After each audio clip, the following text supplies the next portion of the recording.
আল্লাহ, আমি মরতে চাই না, প্লিজ আমায় বাঁচিয়ে দাও। আমি ভুল করেছি আল্লাহ, আমায় বাঁচতে চাই আমি। কিন্তু সেই আহাজারি বুকের ভেতরে গুমড়ে মরলেও গলা দিয়ে কোনো স্বর বের হলো না। শুধু নিভু নিভু চোখে দেখলো একজন পাগলের মতো ছুটে আসছে। হোঁচট খেয়ে পড়ে গিয়েও আবারও উঠে দৌড়াচ্ছে। হ্যাঁ, ওটা সূর্য ছিল। সে আকাশ ফাটানো চিৎকার করে ডাকছিল। অনু। সেদিন তার চোখে জীবনে দ্বিতীয়বারের মতো পানি দেখলো অনু। কেন কাঁদছিলেন তিনি, অনু জানে না। কিছুক্ষণ আগে যার প্রতি মনে ঘৃণা ছিল তাকে ওভাবে হাহাকার করে ছুটে আসতে দেখে কষ্টের সাথে এক অদ্ভুত সুখের অনুভূতি মিশে গেল। চোখ দিয়ে আনন্দের পানি গড়িয়ে পড়ল অনুর। তখন সবকিছু কল্পনা মনে হচ্ছিল, তবু সেই যন্ত্রণার মাঝেও এক অদ্ভুত শান্তি পাচ্ছিল সে। একেই হয়তো বলে প্রেমের যন্ত্রণা। সে সূর্যের খুব কাছে এলো। তিনি তাকে পাজা কোলে করে তুলে নিয়ে নিজের বুকের সাথে শক্ত করে চেপে ধরলেন। সূর্যের বুক ফাটা আর্তনাদ আর অনুর কষ্টের লোনা পানি মিশে একাকার হয়ে গেল। এরপর ধীরে ধীরে অনুর চোখের পাতা বুঝে এলো। মুহূর্তেই সব অন্ধকার হয়ে গেল। হাসপাতালে যখন আধা অর্ধেক জ্ঞান ফিরল অনুর, তখনও চোখ মেলার ক্ষমতা ছিল না তার। কিন্তু তার অবচেতন মন বলছিল সূর্য তার কাছেই আছেন। সূর্যের শরীরে সে পরিচিত ঘ্রাণ তার নাকে আসছিল। অনুভব করলো কেউ তার কপালে কপাল থেকে ফুপিয়ে কাঁদছে। ওনার চোখের উষ্ণ পানি তার মুখে এসে পড়ছে। কিন্তু কিছুক্ষণ পর যখন সমস্ত শক্তি সঞ্চয় করে চোখ মেলল, দেখলো সেখানে কেউ নেই। তবে সেই নির্জনতা বেশিক্ষণ স্থায়ী হলো না। হুট করে সূর্য কোথা থেকে যেন উদয় হলেন, সাথে একজন মাঝবয়সী লোক। তিনি অনুকে এক প্রকার টেনে তুলে নিজের বুকের সাথে মিশিয়ে ধরলেন।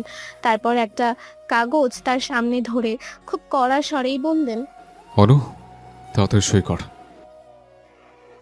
অনু তখনও ঘোরের মধ্যে ছিল। সই করার মতো অবস্থা বা তার কথা বোঝার মতো মানসিকতা কোনোটিই তার ছিল না। সে শুধু ভাবছিল এটা বোধহয় তার কল্পনা কোনো দৃশ্য। সূর্য তার হাতটা খুব আলতো করে ধরলেন, যেন একটু জোরে ধরলেই সে ব্যথা পাবে। যদিও অনু সেই হাতের রগ কাটেনি, তবু সূর্যের সেই স্পর্শে ছিল পরম মায়া। তিনি অনুর হাত ধরে সই করিয়ে নিলেন। তারপর তার গালে মৃদু চড় দিয়ে বললেন, অনু, আই অনু, কবুল বল। অনু পাশ থেকে ছোট চাচ্চুর অবাক হওয়া কণ্ঠস্বর শুনতে পাচ্ছিল। তিনি বারবার জিজ্ঞেস করছিলেন, সূর্য, কি করছো এসব? সূর্য! কিন্তু মেজাজি সূর্য সেদিন কারো কথার পাত্তা দেননি।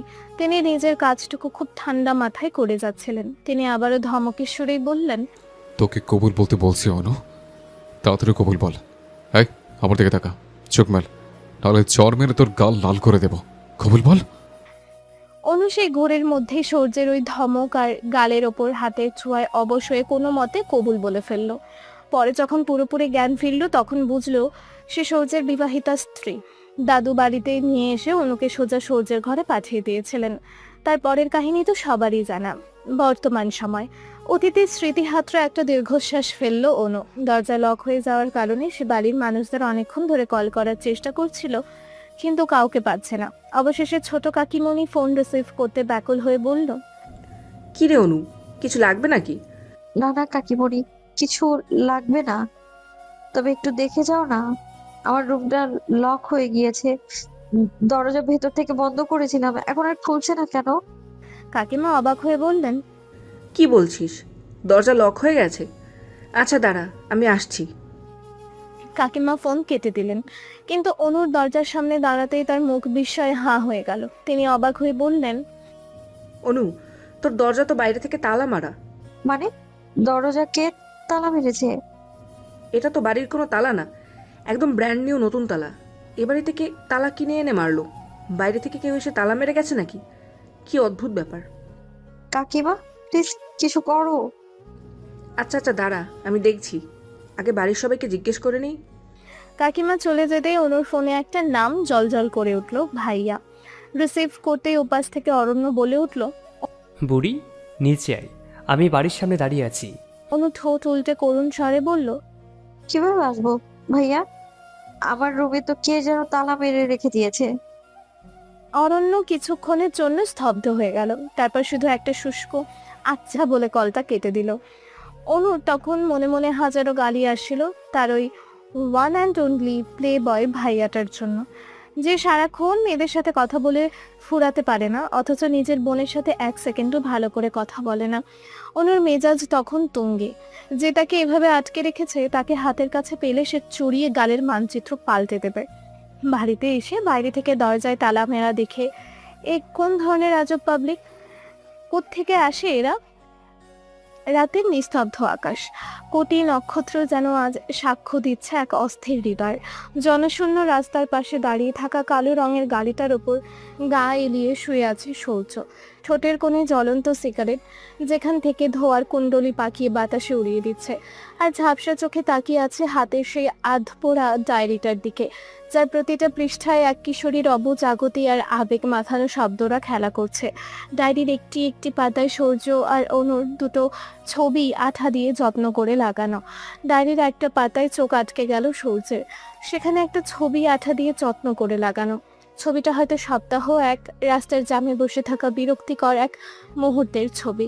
সেই ছবির বাপাশে অনু কাপা কাপা হাতের লেখায় ফুটে উঠেছে তার অন্তরের দহন। বিরক্ত হলেও মানুষটাকে কি ভীষণ সুন্দর লাগে। ইস, এই মুখটা যদি আজীবন শুধু আমার একার দেখার অধিকারে থাকতো। আমার এই অস্থির পৃথিবীটা আপনার ওই এক চিলতে রাগী চাহনিতেই থমকে যায়। সূর্য ভাই, আপনি কি জানবেন কোনোদিন এই অবুঝ মেয়েটা আপনার বিষাদটুকু ভাগ করে নিতে চায়? যদি কোনোদিন অন্য কারো হতে চান তবে মনে রাখবেন অনুর পৃথিবী ওই দিনই থমকে যাবে। আপনি কি কোনোদিনও আমার এই নীরব হাহাকার শুনতে পাবেন? সূর্য লেখাটার ওপর আলতো করে আঙুল বোলালেন। ঠিক সেই মুহূর্তেই পাশে থেকে এক বেসুরো বিটকেল কণ্ঠস্বর ভেসে এলো।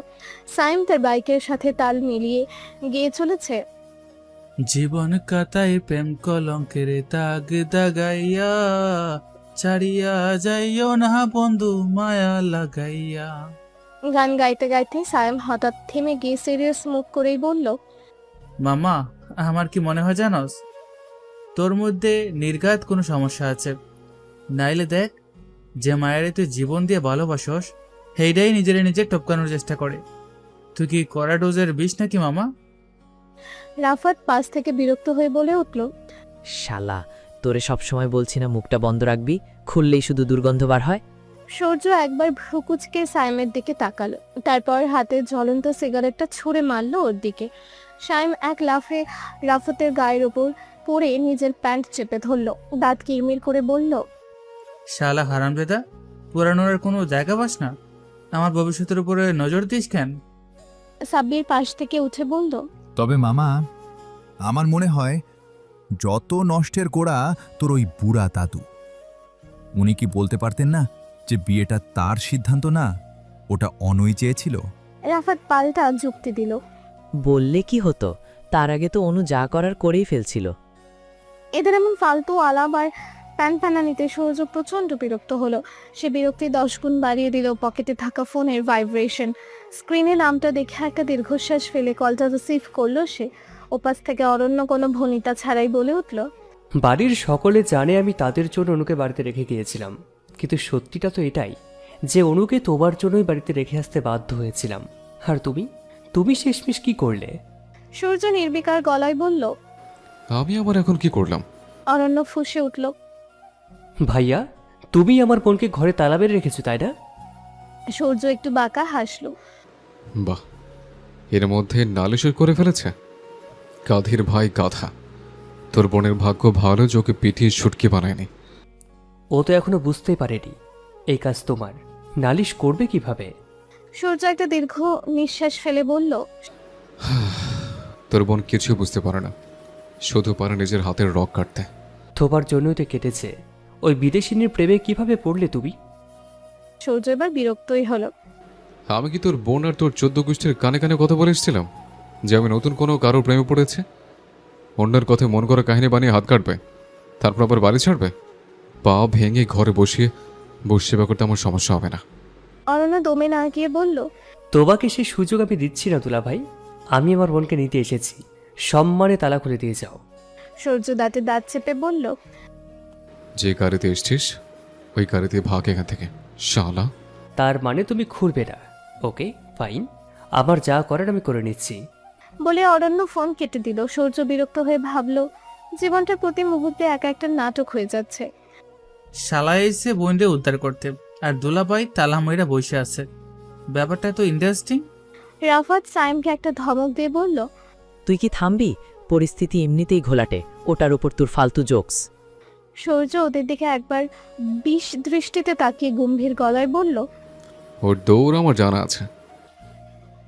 সে ডায়েরিটা বন্ধ করে বুকের ওপর রাখলো এবং চোখ বন্ধ করে অন্ধকারে হারিয়ে গেল। স্মৃতির পাতায় ভেসে উঠল ছোট অনু, যে অনু একসময় ভয়ে সূর্যের আশেপাশে আসতো না। সূর্য তাকে পড়াতে বসবে এই ভয়ে সে পালিয়ে বেড়াতো, অথচ সেই সূর্য যখন নিজের কষ্ট আর দুর্বলতাগুলো আড়াল করার জন্য কয়েক মাসের জন্য পরিবার থেকে দূরে ছিল, তখন নাকি ওই পিচ্ছিটায় কেঁদে বুক ভাসিয়েছিল। সেদিন যখন সূর্য বাড়িতে পা দিয়েছিল, একটা ছোট মেয়ে লাল ফ্রক পরা, পিঠ সমান চুলগুলো দুপাশে ঝুঁটি করা দৌড়ে এসে তাকে জড়িয়ে ধরেছিল। কতটুকু আর হবে মেয়েটা? তার কোমরের কিছুটা ওপরে সে তার ছোট দু হাত দিয়ে সূর্যের কোমর জড়িয়ে ধরেছিল, যেন কোনো এক অমূল্য সম্পদ খুঁজে পেয়েছে। আশ্চর্যের বিষয় হলো, এরপর থেকেই মেয়েটা তার চারপাশে ঘুরঘুর করতে শুরু করলো, আর সূর্যের ভেতর মেয়েটার প্রতি এক অদৃশ্য অধিকার বোধ জাগ্রত হতে শুরু করলো। মনের গহীনে কোণে থাকা দীর্ঘ দিনের ক্ষতগুলোতে যেন মায়ার প্রলেপ পড়তে শুরু করলো। মেয়েটা আসতো চুপি চুপি, সূর্যের ঘুমানো মুখের দিকে ঘন্টার পর ঘন্টা তাকিয়ে থাকতো। কি দেখতো কে জানে? সূর্য বুঝতে পারতো, তবু সে চোখ খুলতো না। সে দেখতে চাইতো পিচ্ছিটা কি করে, কিন্তু অনু কিছুই করতো না, শুধু নিবিষ্ট মনে তাকে দেখতো। তারপর যেমন পা টিপে টিপে এসেছিল, ঠিক তেমনি করে চলে যেত। কি জানতো, একদিন ঝড়ের মতো আছড়ে পড়ে সে পিচ্ছি মেয়েটাই সূর্যের জীবনে সকল গাম্ভীর্য তছনছ করে দেবে। সেই ঝড় সেদিনও নিজেকে টকটকে লাল রক্তে আবৃত করেছিল। অনু তখন ষোড়শী কন্যা। স্কুলের অনুষ্ঠানে যাওয়ার জন্য বন্ধুদের সাথে তাল মিলিয়ে কতই না আবদার ধরে সেবার লাল শাড়ি পরেছিল। সে তার বড় মায়ের কাছে আবদার করেছিল তাকে যেন সূর্য আনতে যায়। সূর্য তখন একলা পথে, তার দিন তার রাত সবই বিষণ্ণ। জীবনটা ধূসর, জীবনের সব রং যেন ফিকে হয়ে গেছে। সুন্দর মুখটা লম্বা চুল আর দাড়ি গোফে ঢাকা থাকতো, তবু সেই রুক্ষ মুখে কি দেখেছিল সেই কিশোরী কে জানে। সূর্য সেখানে যেতে মোটেও রাজি ছিল না। কিশোরী মেয়েদের স্কুলের সামনে গিয়ে দাঁড়িয়ে থাকাটা তার কাছে ছিল চূড়ান্ত লজ্জাজনক ব্যাপার, কিন্তু সুরাইয়া সেদিন ছেলেকে এক প্রকার জোর করেই পাঠিয়েছিলেন। সূর্য গেল ঠিকই, তবে একরাশ বিরক্তি নিয়ে। এক হাতে জ্বলন্ত সিগারেট, অন্য হাতে ফোন, চোখে মুখে গাম্ভীর্যের পাহাড়। অথচ সে জানতো না, একটু পরেই তার সে ধূসর পৃথিবীতে রঙের প্লাবন আসতে চলেছে। সূর্য দারোয়ানকে দিয়ে অনুকে ডেকে পাঠালো। বাইকের সাথে হেলান দিয়ে দাঁড়িয়ে সে এক মনে ফোনে স্ক্রল করছিল, সিগারেট টানছিল। ওদিকে অনু নিজের মনের ইচ্ছা পূরণ হওয়ার খুশিতে দানা কাটা পরীর মতো ছুটছিল। হঠাৎ সামনে চোখ পড়তে থমকে গেল সময়। চোখের সামনে এক চিলতে ঝড়, দূর থেকে ছুটে আসছে লাল শাড়িতে আবৃত এক শুদ্ধ পা দেওয়া কিশোরী। সূর্যের চোখ যখন সেই রক্তিম সাজের কিশোরীর ওপর পড়ল, হাসি মুখে ছুটে আসা অনুকে দেখে তার হৃদস্পন্দন স্তব্ধ হয়ে গেল। হাতে সিগারেট আর ফোন কখন যে ধপ করে ধুলোয় পড়ে গেল সেই হুঁশটুকু তার নেই। সামনে শুধু এক মায়াবী স্বপ্নকন্যা, যার বাতাসের ঝাপটায় চুলগুলো উড়ছিল। গভীর কাজলে আঁকা চোখ দুটো খুশিতে কিছুটা ছোট হয়ে এসেছে, যেন শত গানের কলি এক হয়ে মিশেছে সেই মায়াবী হাসিতে। সেই হাসির চাটুলতা সূর্যের ভেতরটা তছনছ করে দিয়েছিল। কিন্তু বিধিবাম খুশির আতিশয্যে নিজের পায়ের শাড়িতেই জড়িয়ে আছাড় খেলো কিশোরী। ব্যথায় ঠোঁট উল্টে সে যখন সূর্যের দিকে তাকিয়ে কেঁদে দিল, সূর্য তখনও ঘোর কাটাতে পারেনি। সে এক দৃষ্টে তাকিয়ে দেখছিল তার হৃদয়ে ওঠা এক বিধ্বংসী ঝড়কে। সেখানে তার পুরো পৃথিবীটা থমকে দাঁড়িয়েছিল। হৃদয়ের গহীনে এক নতুন দহন শুরু হতেই আনমনে ভেতর থেকে বেরিয়ে এসেছিল,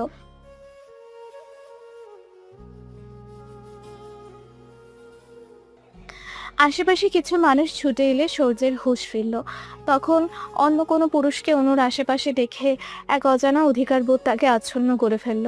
শুরুতে এই নিষিদ্ধ অনুভূতিকে সে মোটেও প্রশ্রয় দিতে চায়নি, কিন্তু সেই ঝড়কে সে কিছুতেই অন্যের স্পর্শে যেতে দিতে চায়নি।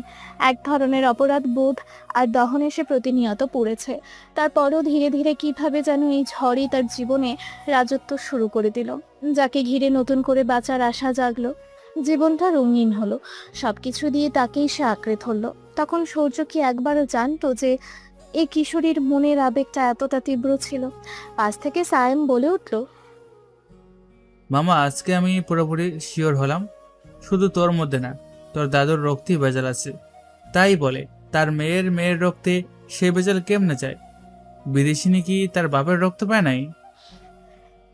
সূর্য এই বন্ধুগুলো সবসময় এমন লজিক ছাড়া কথা বলে।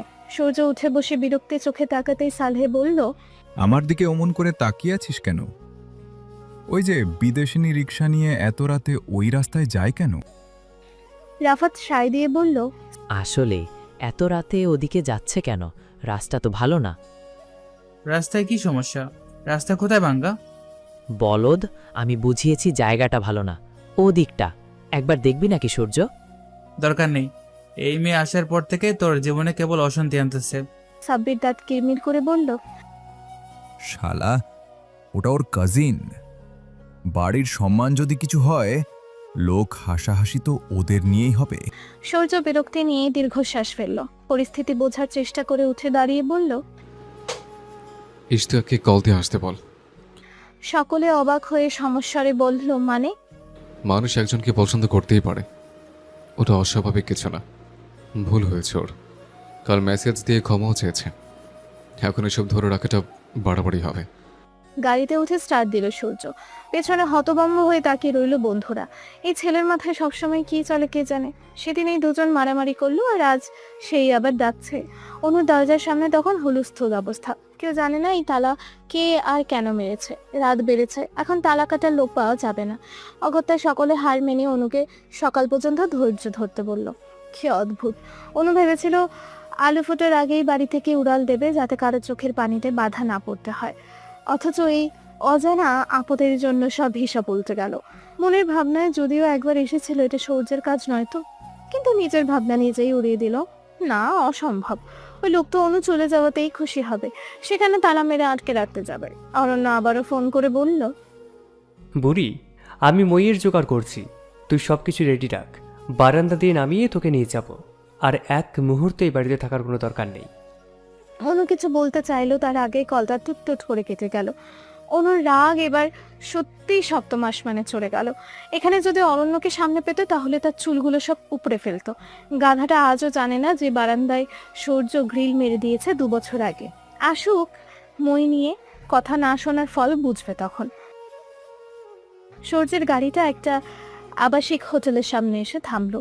কপালে চিন্তার ভাঁজ। বাড়ির কোনো মেয়ে এই প্রথম এমন স্থানে পা রাখলো। সায়রাকে পিছু নিয়ে দেখলো একটা রুমের দরজা খোলা। ভেতরে একজন পুরুষের সামনে দাঁড়িয়ে সায়রা চেঁচিয়ে যাচ্ছে, আর পুরুষটিও সমান তালে পাল্টা জবাব দিচ্ছে। লোকটিকে দেখে মোটেও বাঙালি মনে হলো না সূর্যের। হঠাৎ লোকটির চোখ দরজার দিকে পড়তে সে থমকে গেল। তার তাকানো দেখে সায়রাও পেছনে ফিরল। মুহূর্তেই সায়রার চোখে মুখে বিস্ময় আর আতঙ্ক ফুটে উঠল। সায়রা অস্ফুট স্বরে বলল, সূর্য, তুমি এখানে? সূর্য সায়রার দিকে এক পলক তাকিয়ে গম্ভীর স্বরে বললেন, এত রাতে একটা মেয়ের জন্য এমন প্লেস সেফ না। বাড়ি চলো, কাল সকালে অন্য কোথাও দেখা করে নিও। সূর্যের গটগট করে হাঁটতে শুরু করলো। সায়রা তার পিছু নিল এবং অপরাধীর মতো নিচু করে বলল, তুমি যেমনটা ভাবছো তেমন কিছু নয় সূর্য। সূর্য কোনো উত্তর দিলেন না। গাড়িতে বসার পর সায়রা একবার সূর্যের পাথরের মুখটা পরখ করে নিয়ে বলতে শুরু করলো, ও আমার এক্স। আমেরিকায় থাকাকালীন আমাদের 3 বছরের রিলেশন ছিল। ও প্রায় আমাকে ব্ল্যাকমেল করতো। সহ্য করতে না পেরে পরে পুলিশে কমপ্লেন করেছিলাম। ওকে জেল থেকে ছাড়া হয়েছে। মুক্তি পেয়ে আমাকে খুঁজতে এখানে চলে এসেছে, আবার টাকার ব্ল্যাকমেলের ধান্দায়। সূর্য স্টিয়ারিং এ হাত রেখে সামনের দিকে তাকিয়ে প্রশ্ন করলেন, এসব কি তোমার মা বাবাকে জানিয়েছিলে? সায়রা মাথা নিচু করলো। না, সাহস হয়নি। জানানো উচিত ছিল। কিছুক্ষণ নিস্তব্ধতা। সূর্য গাড়ি স্টার্ট দিলেন। সায়রা আবারও ভাঙা গলায় বলল, ও আমাকে আবারও ব্ল্যাকমেল করতে এখানে এসেছে। সূর্য সংক্ষেপে বললেন, ঠিক আছে, ব্যাপারটা আমি দেখব। গাড়ি চলছে। কিছুক্ষণ পর সায়রা নীরবতা ভেঙে জিজ্ঞেস করলো, ওরা কি সত্যি হোস্টেলে চলে যাবে? সূর্যের চোয়াল শক্ত হয়ে এলো। যেতে দেব না, গেলেও টেনে নিয়ে আসবো। সায়রা মৃদু হাসলো। প্রথম যখন এ বাড়িতে এসেছিলাম তখন তোমার অনুর প্রতি অধিকার বোধ দেখে খুব অবাক হয়েছিলাম। পরে নিজেকে বুঝিয়েছিলাম যে হয়তো কাজিন, ছোট বোন হিসেবে অমন করো। আমাকেও শুরু থেকে শাসন করতে, তাই ব্যাপারটা নিয়ে বেশি ভাবিনি। যদিও অনুর প্রতি তোমার শাসনটা ভিন্ন ছিল, অনেকটা অধিকার বোধ থেকে, যা শিওর হয়েছিলাম ইশতিয়াকের সাথে হওয়া ঘটনার পর। আর তারপর অনুর হাত কাটার পর তুমি যেভাবে পাগলামি করেছিলে। হাসপাতালে তোমার তাণ্ডব সহ্য করতে না পেরে যখন বড় মামা তোমাকে চড় মেরে কিছুটা শান্ত করেছিলেন, সেদিনই বুঝে গিয়েছিলাম অনু আসলে তোমার কে। একটা প্রশ্ন করি, অনুকে এত ভালোবাসলে অথচ কোনোদিন বলনি কেন? ও ছোট বলে? যদিও আমার মনে হয় না অনু শুধুমাত্র তোমার ওপর ঠুনকো কোনো অনুভূতি রাখে। ও আমাকে নিয়ে ভীষণ জেলাস হয়। সেই হাসিতে কোনো আনন্দ ছিল না, ছিল এক বুক গভীর দীর্ঘশ্বাস। এর জন্যই বলিনি। মানে? অনু আমার জীবনের প্রথম প্রেম। আমার জীবনে মায়া নামের এক শ্যামাকন্যার অস্তিত্ব ছিল। তখন অনু অনেক ছোট ছিল। এই কথা অরণ্য আর রুকাই আপু ছাড়া বাড়ির কেউ তা জানে না। অনুকে সেদিন সব বলতে চেয়েছিলাম, কিন্তু ও তার আগে ওই পাগলামি করে সব ওলটপালট করে দিল। সায়রা বিস্ময়ে হতবাক হয়ে গেল। তাহলে তাকে রেখে তুমি অনুর প্রেমে কিভাবে পড়লে? সে মেয়ে এখন কোথায়? সূর্যের হাসিতে বিষাদের ছায়া ফুটল। নেই, মায়া আত্মহত্যা করেছিল। সায়রা বাকরুদ্ধ হয়ে ওর দিকে তাকিয়ে রইল। সূর্যের চোখের কোণে এক নিষ্পৃহতা, যেন জীবনের অনেক বড় এক অধ্যায়ের দহন ওর রক্তে মিশে আছে। তার বুঝতে আর বাকি রইল না কেন সে অনুকে নিয়ে এতটা প্রোটেক্টিভ।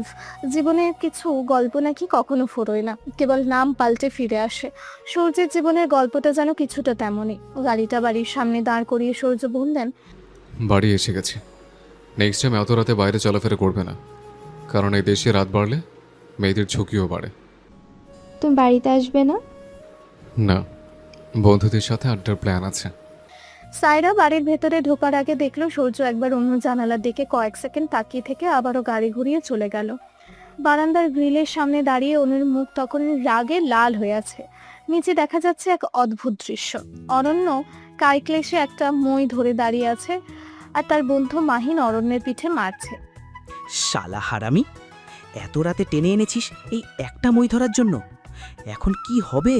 আরে দাঁড়া অনু, তোর বারান্দার গ্রিল লাগালো কে রে? অনু ক্ষিপ্ত হয়ে বারান্দা থেকে মুখ বাড়িয়ে বলল, তোমার গুণধর ভাই দিয়েছেন। অরণ্য বের করে কয়েকটা গালে ছুড়ল, তারপর হতাশ হয়ে বলল, আমি যখন তোকে বললাম তখন বলিসনি কেন যে বারান্দায় গ্রিল লাগানো? অনু ক্ষিপ্ত হয়ে বলল, আমার কথা শোনার সময় আছে তোমার? কল দেওয়ার আগে তো কল কেটে দাও, গাধা একটা। বলে অনু বারান্দার দরজা সজোরে বন্ধ করে দিল। অরণ্য দীর্ঘশ্বাস ফেলে পাশে তাকালো, দেখলো তার তিনজন বন্ধু রক্তচক্ষু নিয়ে ওর দিকে তাকিয়ে আছে। অরণ্য আমতামতা করে বলল, ও অনুকে নিতে পারিনি তো কি হয়েছে? অন্য কাজে তো লাগবে মইটা। বাড়ি থেকে বের হওয়ার সময় তো এক কাপড়ে বের হয়েছিলাম। দামি ব্র্যান্ডের জামা কাপড়গুলো সব রুমে রয়ে গেছে, সাথে আমার সেই দামি ডান হিলের স্টকগুলো রয়ে গেছে। ওগুলো নিয়ে আসি, ওগুলো খেলে তাদের মন এক নিমেষেই ভালো হয়ে যাবে, দেখিস।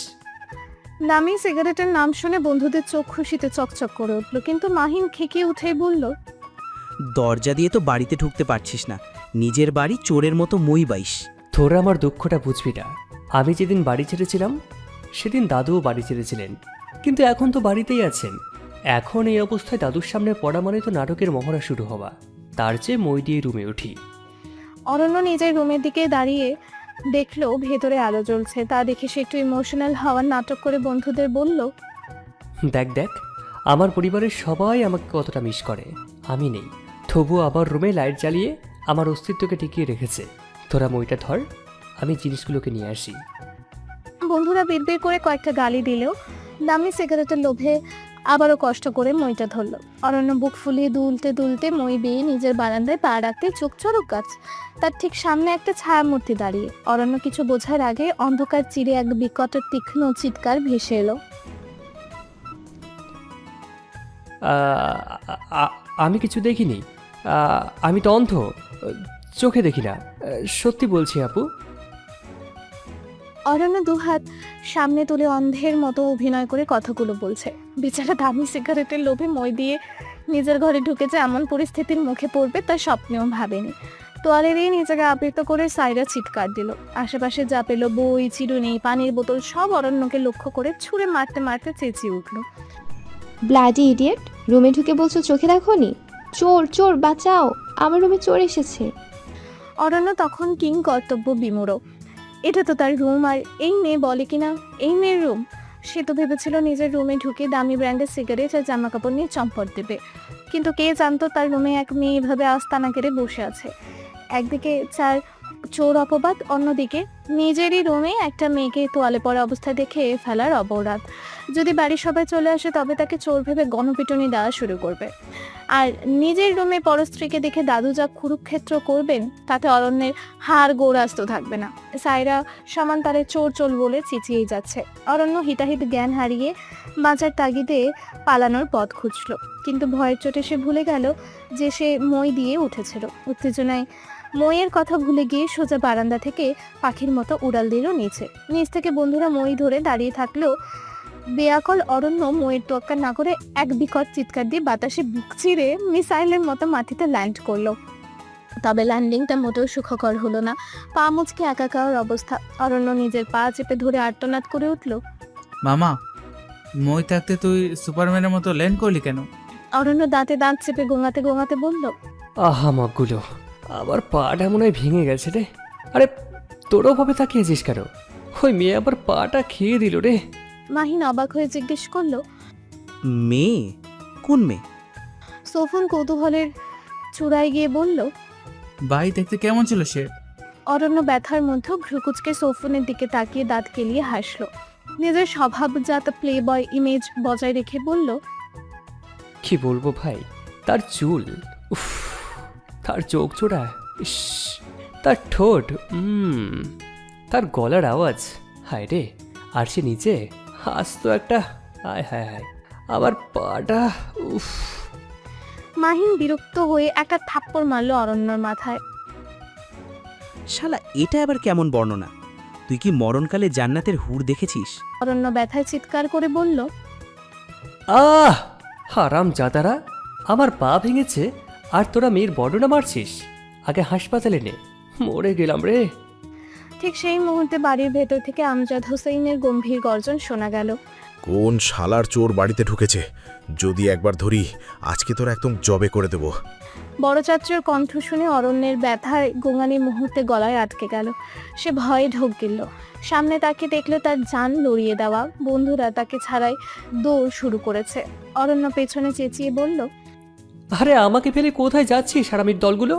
আমাকে হাসপাতালে নিয়ে যা, পাটা সব ভেঙেছে। বন্ধুরা বিপদের গন্ধ পেয়ে আবারও পিছু ফিরে এলো।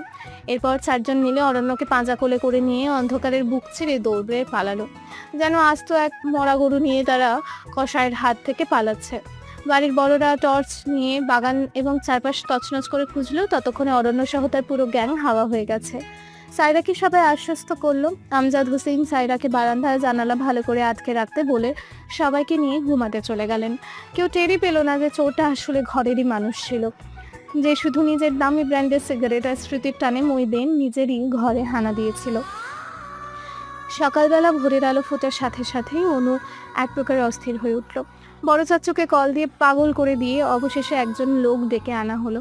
তালাকাটার যান্ত্রিক শব্দে যখন দরজাটা মুক্ত হলো, অনুর মনে এক অদ্ভুত দহন হচ্ছিল। সে ভেবেছিল হোস্টেলে যাওয়ার কথা শুনলে বাড়ির সকলে হয়তো মরা কান্না কেঁদে তাকে আটকে দেবে, জড়িয়ে ধরবে, কিন্তু অনু সেই ভাবনাকে বুড়ো আঙুল দেখে বাড়ির সবাই যেন নিচে কুদে তাকে বিদায় জানাতে প্রস্তুত হয়ে গেল। বাড়ির বড়দের ভাবভঙ্গি দেখে মনে হচ্ছিল তারা সবাই খুশি, নিশ্চিত যে অনু বড়জোর 2-3 দিন টিকবে, তারপর ডুকরে কেঁদে আবারও এই নীড়েই ফিরে আসবে। হোস্টেলের গেট পাহারাদার থেকে শুরু করে হলের সকল মেয়েরা হাঁ করে তাকিয়ে রইল। এই হোস্টেলের ইতিহাসে বোধহয় এই প্রথম কোনো মেয়ে হোস্টেলে উঠেছে যার সাথে 3টা গাড়ি বোঝাই করে পুরো বংশের মানুষ হাজির হয়েছে, যেন কোনো রাজকন্যার বনবাস যাত্রা। অনু ভেবেছিল বড় মার নিঝুম তার উপর রেগে আছে বলে তাই হয়তো তারা আসবে না, কিন্তু এবারে অনুর ধারণাকে ভুল প্রমাণ করে বড় মা হোস্টেলে এলেন। যদিও তিনি অনুর সাথে একটা কথাও বললেন না। তার সিদ্ধান্ত তোয়াক্কা না করে অনু এখানে চলে আসে তিনি মুখ ভার করে আছেন। অনু প্রথম দিকে তার অভিমান না বুঝলেও এখন তার ব্যবহার দেখে বেশ বুঝতে পারছে যে এই রাগের কারণটা অন্য জায়গায়। বড় মার এই গভীর ক্ষোভ শুরু হয়েছিল অনু সেই আত্মহত্যার চেষ্টার মতো ভয়াবহ এক কাণ্ড থেকে। হওয়াটাই স্বাভাবিক। যাকে নিজের মেয়ের মতো করে তিনি ভালোবেসে আগলে রেখেছেন, সেই মেয়েই কিনা তার ছেলেকে ঘিরে এত বড় কাণ্ড ঘটিয়ে বসলো। এই ক্ষত কোনো মায়ের পক্ষে সহজে ভোলা সম্ভব নয়। অনুর রুমমেট দুজনেই ওর সিনিয়র, তবে বেশ মিশুক আর অমায়িক। তারা মুহূর্তে অনুর পরিবারের সাথে মিশে গেল, কিন্তু নিঝুমের ব্যাপারটা ছিল সবার বোঝার বাইরে। বাড়ির সকলে অনুর জন্য এত এত খাবার আর প্রয়োজনীয় জিনিস গুছিয়ে দিয়ে গেল যে মনে হচ্ছিল কোনো উৎসব চলছে। ছোট কাকিমণি যাওয়ার সময় বলে গেলেন বিকেলে তিনি নিজে রান্না করে খাবার নিয়ে আসবেন। দাদু অনুর মাথায় হাত বুলিয়ে কানে কানে বলে গেলেন, দাদু ভাই, তাড়াতাড়ি এই অভিমান গলিয়ে আমার কাছে ফিরে আসিস। সবাই চলে গেলেও নিঝুম অনেকক্ষণ ঠায় বসে রইল। মুখে কোনো কথা নেই, শুধু একরাশ নীরব অভিযোগ। একসময় কলেজের সময় হওয়ায় অনুকে রেডি হতে দেখে সে কিছু না বলে ঘর থেকে বেরিয়ে গেল। কি অদ্ভুত এই পরিবারের মানুষগুলো!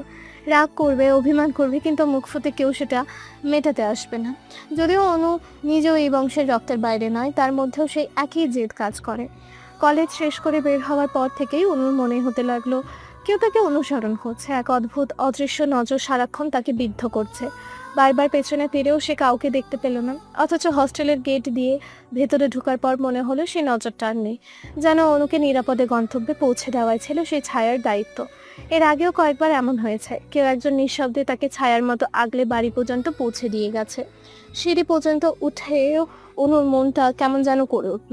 সে দ্রুত ছুটে হোস্টেলের গেটের বাইরে একবার উকি দিল। একজনের কথা মনে আসতেই তার বুকটা কেঁপে উঠল, কিন্তু সে কিছুতেই বিশ্বাস করতে চাইল না যে তিনিই হতে পারেন। কারণ তার বাবা কেন তাকে দেখতে হোস্টেলে আসবেন?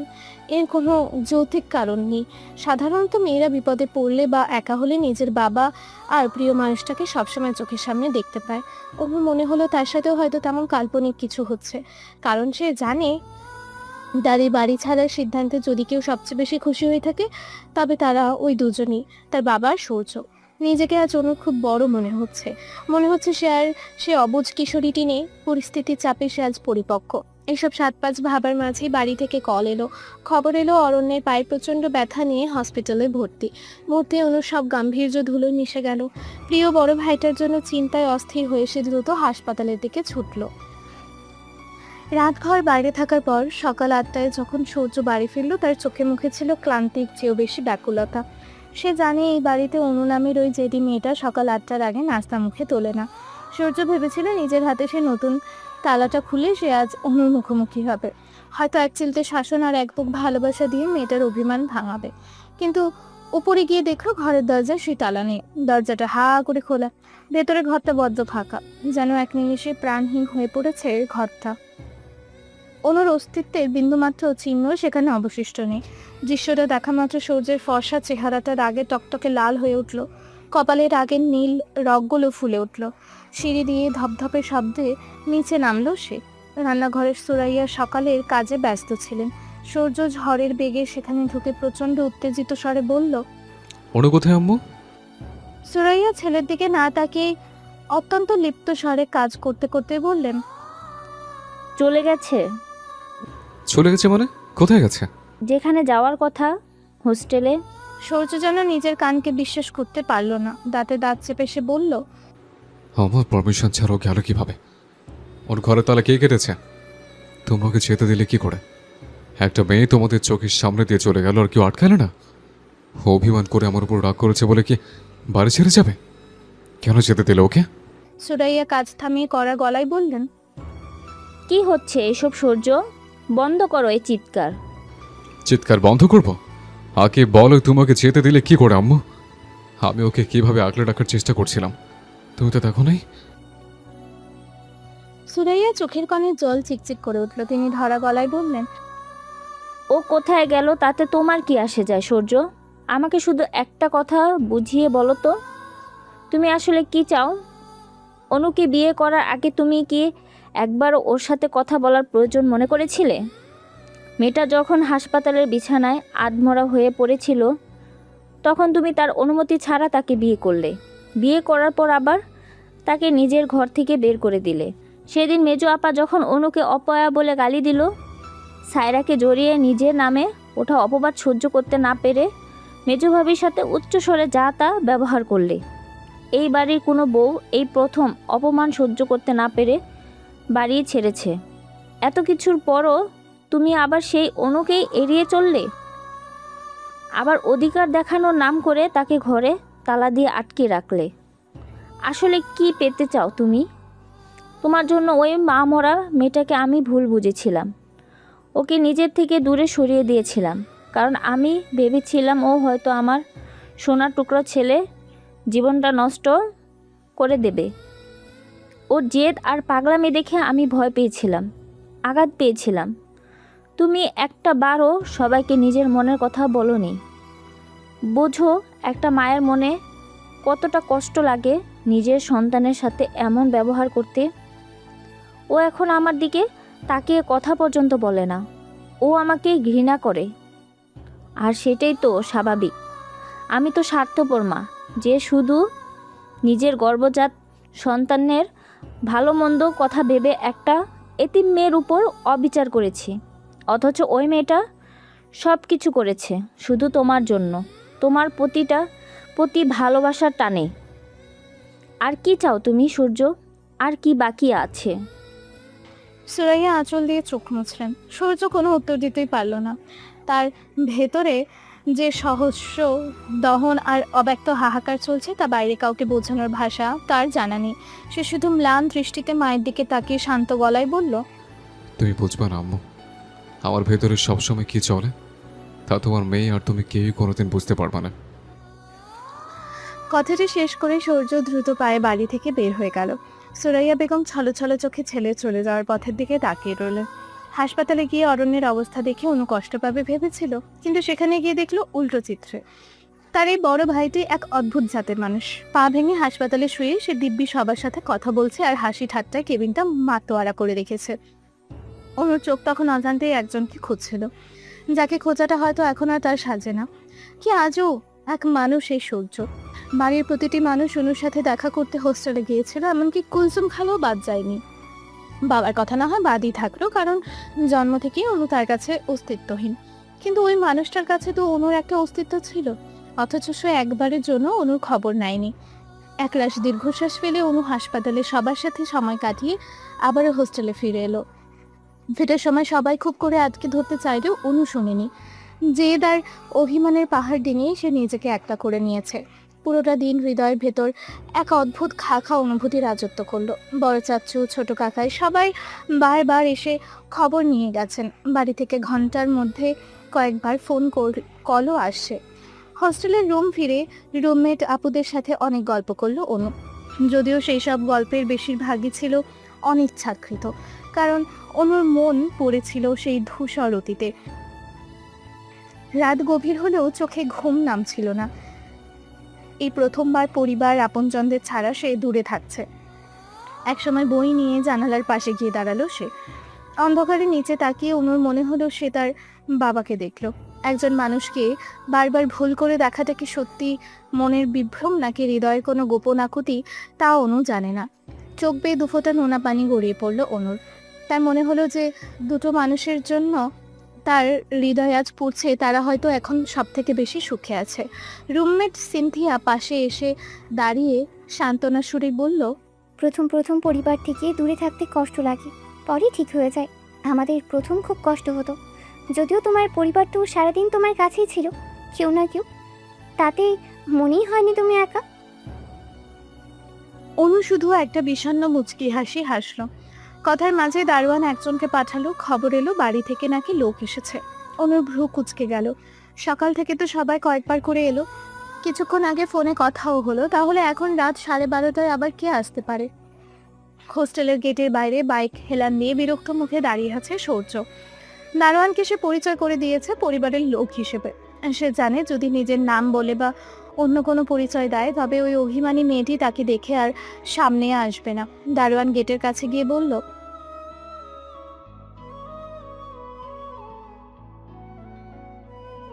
সত্যি করে কন্ত 12:30টার সময় কি কোনো আত্মীয় আসে? আমি কালকেই এই মেয়ের নামে নালিশ দেব। বুঝতে পেরেছে মোটে একদিন, এর মধ্যেই মাঝরাতে প্রেমিকদের আনাগোনা শুরু হয়ে গেছে। সূর্য দাঁতে দাঁত চেপে বলল, এই মিয়া, আপনাকে কি আমি একবার বলছি আমি তো প্রেমিক? আপনারা বাঙালি জাতি না, কিচেন ছাড়াই মনে মনে খিচুড়ি পাকানো তো ওস্তাদ। সবসময় এক লাইন পেছে বোঝেন। তাহলে আপনি কে? কেমন পরিবারের লোক? সারাদিন তো ওই মেয়ের অনেক লোক আসলো, আপনারে তো দেখি নাই। রাগ করেছিলাম, এখন রাগ কমেছে, তাই আসছে। এর মাঝে অনু হোস্টেলের গেট বেরিয়ে এলো। সূর্যকে দেখে তার চোখ চড়ক গাছ। অনু আবারও উল্টো ঘুরে দৌড়ে ভেতরে যেতে চাইলো। সূর্য চিৎকার করে বলল, অনু, খবরদার যাবি না, এখানে আয়। অনু ভ্রুকুচকে ফিরে দাঁড়িয়ে বলল, আপনি যা বলবেন তাই শুনবো নাকি? আলবাদ শুনবি। নিতে এসছি, বাড়ি যাবি, চল। আশ্চর্য, বাড়ি ছেড়ে এসেছে কি আবার বাড়ি যাওয়ার জন্য? আর আপনার কথা শুনতে আমি বাধ্য নই। সূর্য এবার দারোয়ানের দিকে ফিরে বলল, হ্যাঁ মিয়া, গেট খোলেন। হ্যাঁ মেয়ে ভালো কথা শোনার মেয়ে না। দারোয়ান দোটানায় পড়ে গেল। এই সাপে নেউলে ঝগড়া করা জুটিটা আবার কেমন ফ্যামিলি? সে দ্বিধা নিয়ে গেটের দিকে এগোতে অনু কড়া স্বরে বলল, 1 মিনিট, আপনি কেমন প্রহরী? একজন পুরুষ এসে গেট খুলতে বলছে আর আপনি খুলে দিচ্ছেন? দারোয়ান কাচুমাচু হয়ে দাঁড়িয়ে পড়ল। সূর্য অনুর দিকে তাকিয়ে তীক্ষ্ণ স্বরে বলল, তুই কি আসবি? না, আসবো না। আপনার সাথে আমার কথা বলার কোনো ইচ্ছেই নেই। আপনিই তো বলেছিলেন আপনার জীবন, আপনার রুম সবকিছু থেকে আমাকে দূরে থাকতে। আমি তো আপনার বাড়ি থেকেও দূরে চলে এসেছি। এরপরেও আপনার কোনো সমস্যা কোথায়? কি চান আপনি আসলে বলুন তো? যদিও আপনি কি চান না চান এখন আমার কিছুই যায় আসে না। বলেই অনু গটগট করে ভেতরে ঢুকে গেল। সূর্য পেছন থেকে চেঁচিয়ে বলল, তুই যদি ভেবে থাকিস তুই যা চাবি তাই করবি, তবে ভুল ভাবছিস। তোকে বাড়ি যেতেই হবে।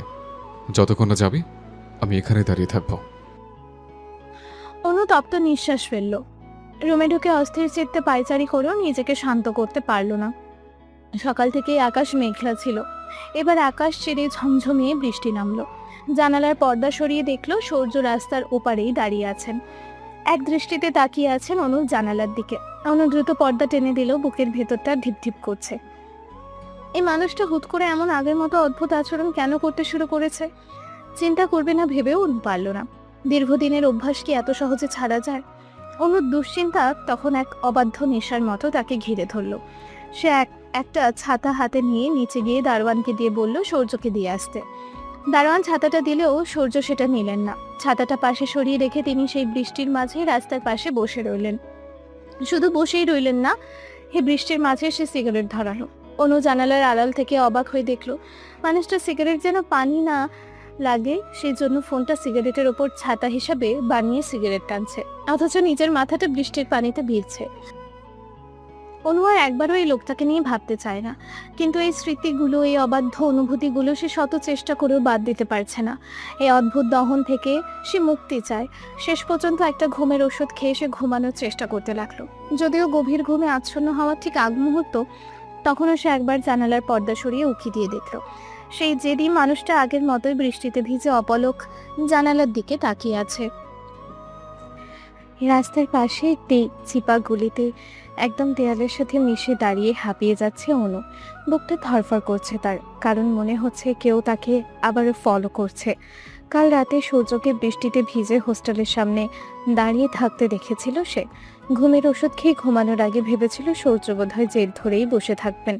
লোকটা বড় মুখ করে বলেছিল অনুকে বাড়ি না নিয়ে সে যাবে না, অথচ সকালে উঠে দেখলো সেই মানুষটা দিব্যি চলে গেছে। সূর্য মুখেই শুধু বড় বড় কথাই বলতে পারেন, কিন্তু অনুর ভাবনায় এখন অন্য কেউ। গলির সামনে দিয়ে একটা লোক সোজা হেঁটে গেল। অনুর নিশ্চিত বিশ্বাস এই লোকটাই তাকে এতক্ষণ ধরে অনুসরণ করছিল। আজকে তাকে একদম হাতে নাতে ধরবে অনু, তারপর পেট থেকে সব কথা বের করবে। এত বড় সাহস কি করে হয় অনুর উপর নজর রাখার? এই ভেবে পেছন থেকে লোকটাকে ডাকতে গিয়েও থমকে গেল সে। মুহূর্তে এক অদ্ভুত অনুভূতি তাকে আচ্ছন্ন করে ফেলল। এক ঘোর লাগা আবেশে অনুর মুখ থেকে অস্ফুট স্বরে বেরিয়ে এলো, বাবা। ডাকটা খুব ক্ষীণ হলেও সামনের লোকটা বোধহয় শুনতে পেল। কানে শব্দটা পৌঁছাতেই সে পাথরের মতো থমকে দাঁড়ালো, কিন্তু পেছনে ফিরে তাকালো না। কয়েক মুহূর্ত সেভাবেই স্থির হয়ে দাঁড়িয়ে রইল লোকটা, তারপর আবারও হন্তদন্ত হয়ে হেঁটে চলে গেল। অনু একটু ভয় পেয়ে গেল, কিভাবে তার মুখ থেকে অবলীলায় এই নিষিদ্ধ ডাকটা বেরিয়ে গেল। ভাগ্যিস মানুষটা কোনো প্রতিক্রিয়া দেখাননি। লোকটা যে তার বাবা সৈয়দ রাশেদ খান ছিলেন সেটা নিয়ে অনুর মনে কোনো সন্দেহ নেই, কিন্তু তিনি এখানে কেন? নিশ্চয়ই নিজের কোনো কাজে এসেছেন। অনু কেন ভাবছে যে তিনি তার সাথে দেখা করতে আসবেন? অনু কে হয় ওনার? রাস্তার পাশে একটা কাঠের বেঞ্চিতে বসে পড়ল অনু। আজ এতগুলো বছর পর কেন তার মুখ দেখে আপন মনে বাবা ডাকটা বেরিয়ে এলো? মানুষটা কি তার উপর আজ রেগে গেছেন?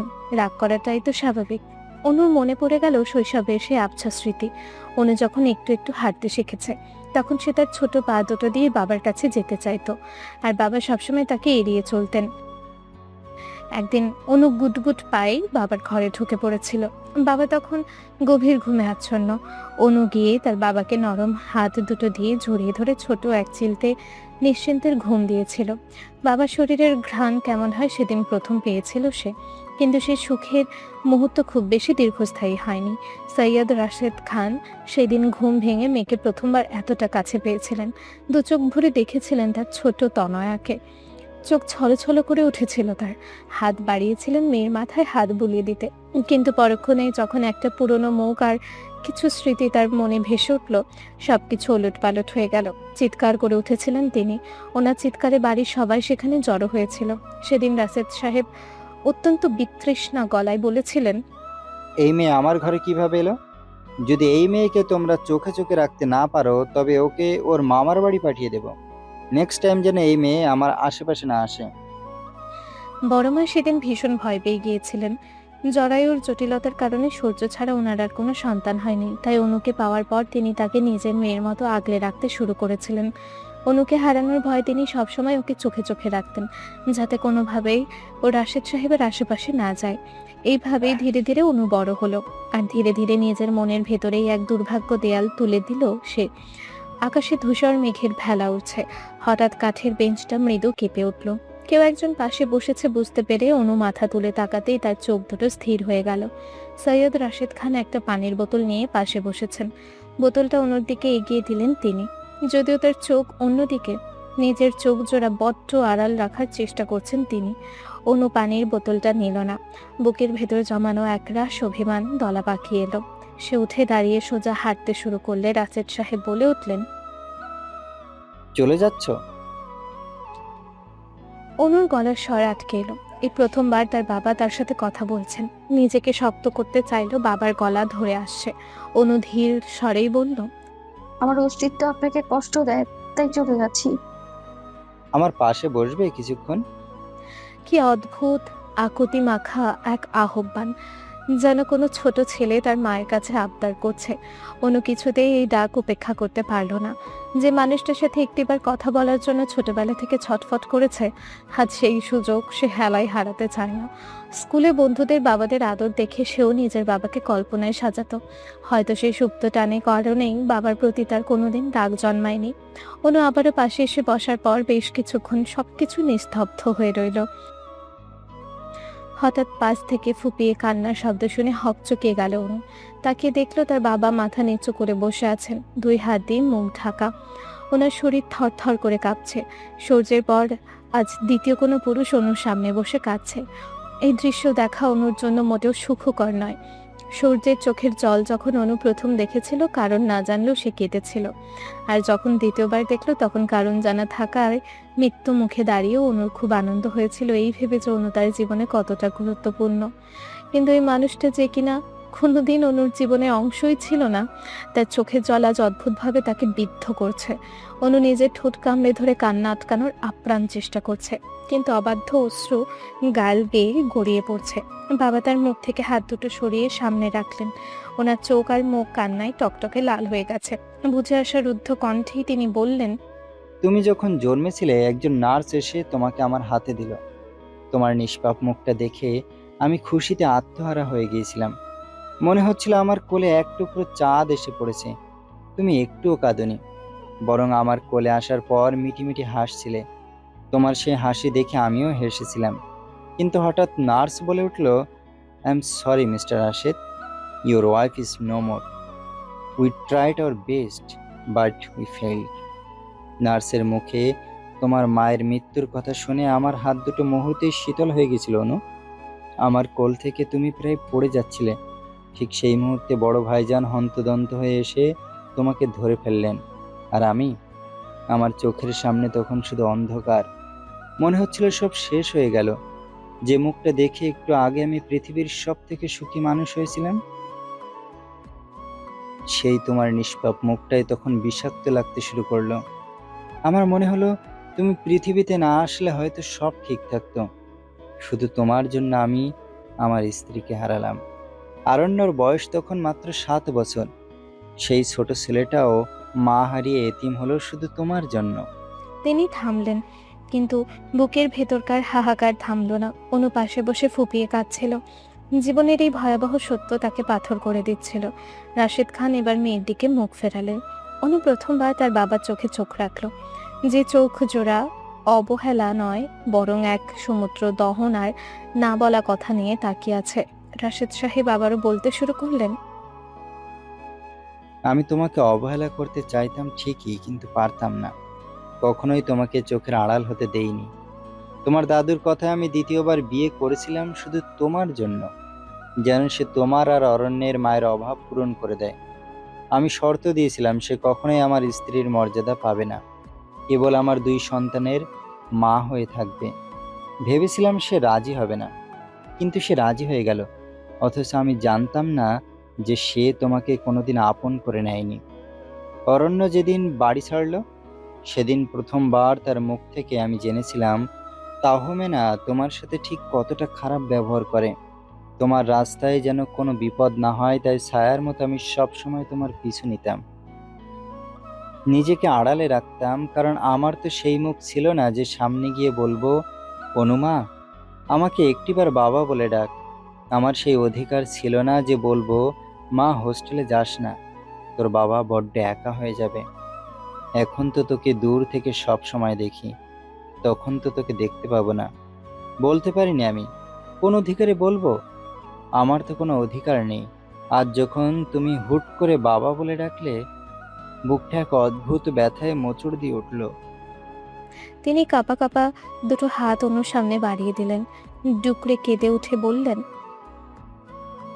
সেদিন যখন তুমি নিজের হাত কাটলে, তোমার শরীর থেকে রক্তের বন্যা বয়ে যাচ্ছিল। আমি তোমার রক্তাক্ত হাতটাকে এভাবেই ধরেছিলাম। তোমার রক্ত আমার হাতে আষ্টে পৃষ্ঠে লেগে গিয়েছিল। একজন বাবা হয়ে সেদিন প্রথম তোমাকে মমতা দিয়ে স্পর্শ করেছিলাম, তাও এমন এক দিনে যেদিন তোমাকে হারানোর ভয় আমাকে কুড়ে কুড়ে খাচ্ছিল।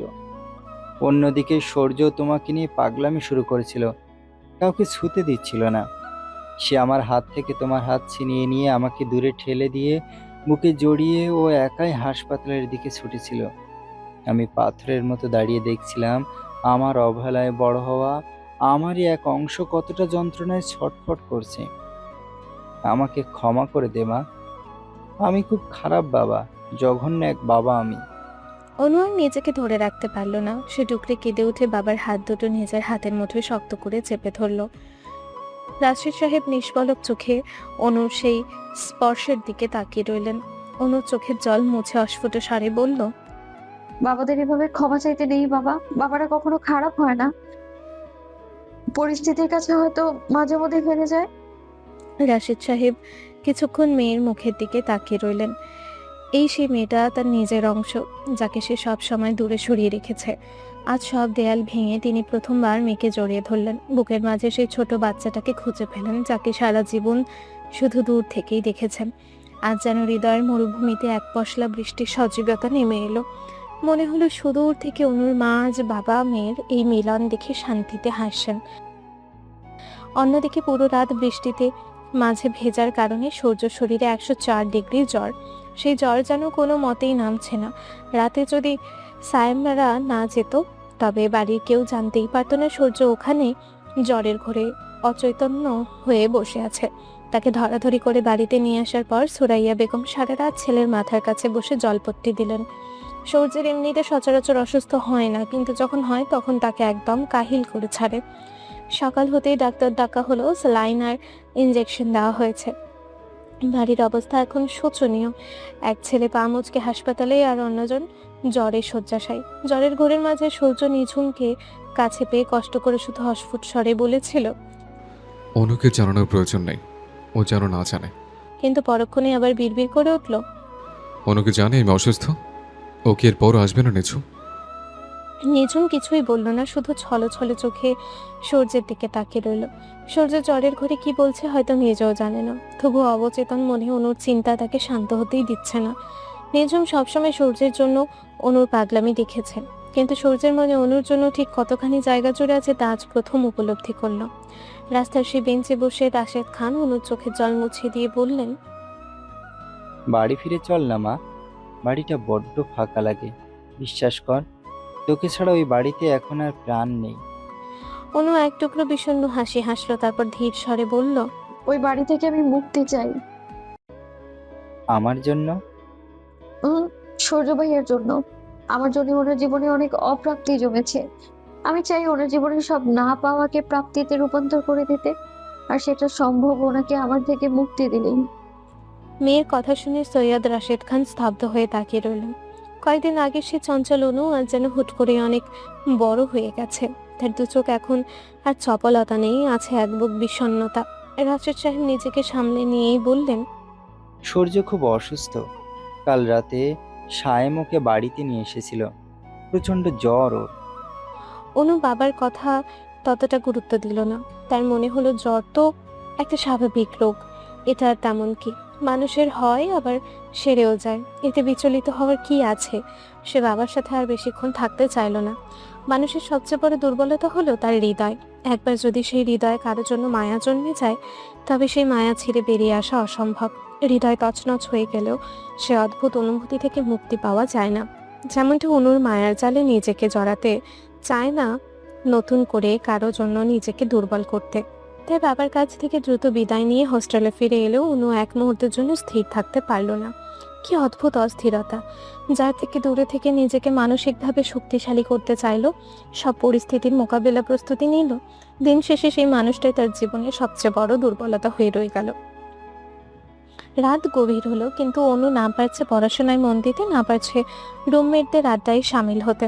হোস্টেলে পড়াশোনার জন্য ভালো জায়গা হলেও অনুর কাছে এখন এটা সব থেকে অস্বস্তিকর জায়গায় মনে হচ্ছে।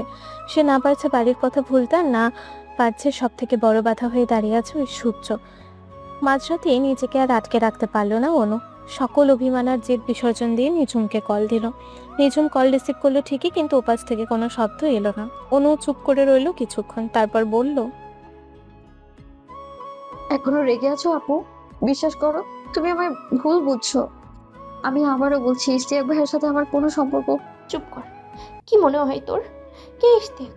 এই কয়েকদিনের যন্ত্রণা আমাদের উপর দিয়ে কি গিয়েছে তা তুই বুঝবি না। আর ইশতিয়াক, সে আমার জীবনে ততটা ইম্পর্টেন্ট না যতটা তুই। তুই কিভাবে সেই দিন অমন কাজ করতে পারলি? একবারও কি আমাদের কথা মনে পড়েনি? যদি দেখতে পেতি বাড়ির মানুষগুলো তোকে ওভাবে রক্তাক্ত দেখে কিভাবে রিয়েক্ট করেছিল, তবে বুঝতে পারতি তুই আমাদের কাছে কি। ইশতিয়াক তো শুধু একটা ক্রাশ ছিল। আর ক্রাশ মানে কি জানিস? যাকে কখনো পাওয়া যাবে না, শুধু চেয়ে যাওয়া হবে, এমনই টাইপ। অনুর বুকটা ধক করে উঠল। নিঝুমের কথাগুলো তার মনের গহীনে তীরের মতো বিঁধল। তবে কি সূর্যও তার কাছে শুধু একটা ক্রাশ? তাকেও তো সারা জীবন শুধু চেয়েই যেতে হবে, কিন্তু কোনোদিনও পাওয়া হবে না। অনু ধরা গলায় বলল, আপু মাফ করে দাও, ভুল করেছি আমি। বুঝতে পারিনি তখন, যখন হাত কাটলাম তখন একটা ঘোরের মধ্যে ছিলাম আমি। কিন্তু কাটার পর মনে হয়েছিল আমি এই পৃথিবী ছেড়ে যেতে চাই না। তো তেমন তোমাদের কাউকে ছেড়ে আমি যেতে চাই না, কিন্তু তখন আমার কিছুই করার ছিল না। আমি বড় ভুল করে ফেলেছিলাম আপু। নিঝুম ওপাশে কাঁদছে, অভিমান আর মায়া মেশানো কণ্ঠে বলল, কাঁদিস না কাঁদি, তোর কোনটা ক্ষমা করবো বলতো? এখন আবার হোস্টেলে গিয়ে জেদ নিয়ে বসে আছিস? অনু চোখের জল নিয়েও হেসে ফেলল। আসলে মানুষের সকল মান অভিমান একটা ছোট স্বীকারোক্তিতেই শেষ হয়ে যায়।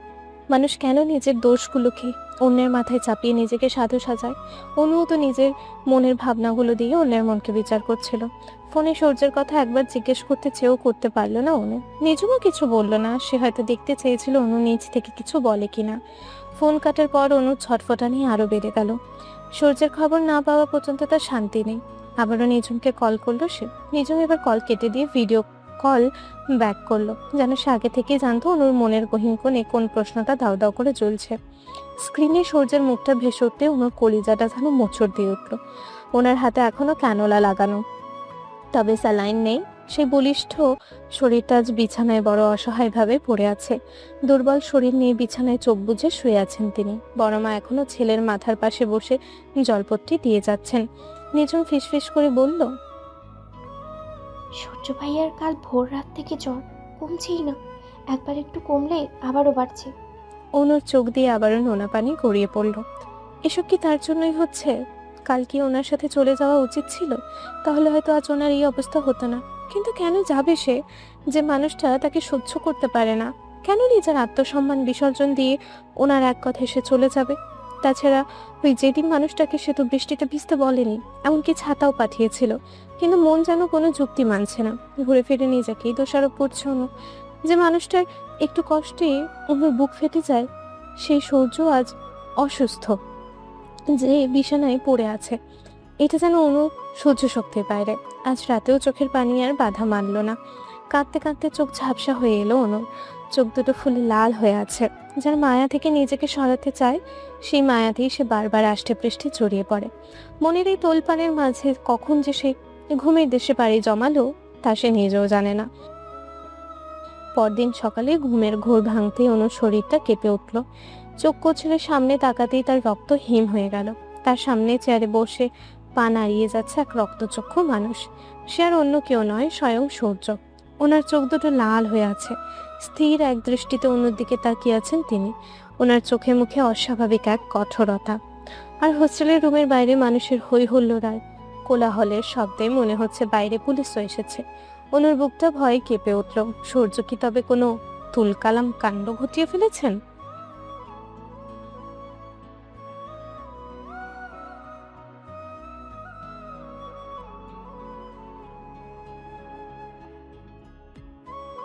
ভিডিওটি এই পর্যন্ত দেখার জন্য অনেক অনেক ধন্যবাদ। আজকের পর্বটি ভালো লাগলে লাইক দিয়ে একটি সুন্দর কমেন্ট করে যাবেন। আপনাদের সাপোর্ট পেলে নতুন নতুন গল্প দিতে খুব ভালো লাগে।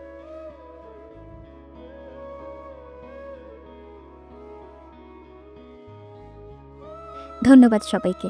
ভালো থাকবেন, সুস্থ থাকবেন।